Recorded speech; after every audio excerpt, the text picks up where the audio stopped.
when you look at other leaders who've been, say, 2.5 years in power, 2.5 terms in power, what would you compare the Modi rule with? Because as a student of world history, yeah. what does, say, 11 years of Modi compare with in a global context? So most of the time when you look at leaders, after about 10 years, they start to lose it. They lose it both, it becomes a closed court, they become very arrogant, they become unresponsive. Think of Margaret Thatcher, Helmut Kohl, and it leads to their downfall.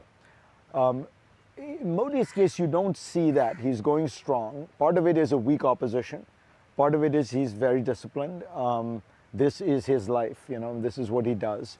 And I think part of it is that he has figured out a way to manage the complexity of Indian politics, alliance politics, actually even better, I would say, than he did right at the start of his term, if you think about lower castes, for example.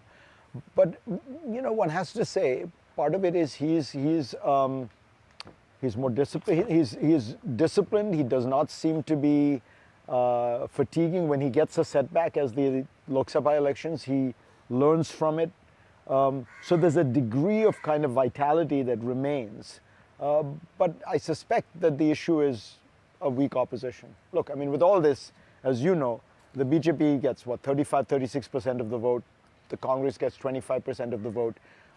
You could imagine if you could find a charismatic leader or a coalition. The Congress is down to 19-20, but sure, the allies together. Yeah, I'm thinking of the alliance. UPA, yeah, if you look at the UPA, which is a pretty tight alliance, I mean, I think they would stay together. Maybe it would. You could imagine it changing, but I do think, it's why I've said that Modi is probably the most consequential prime minister since Nehru. Certainly, there are only 3 consequential prime ministers, I think, in Indian history: Nehru, Indira Gandhi, and Modi, who have had kind of seismic effect. And he's reshaped politics. He's reshaped the nature of the kind of master narrative of Indian history, which was a Nehruvian narrative, and he's changed that.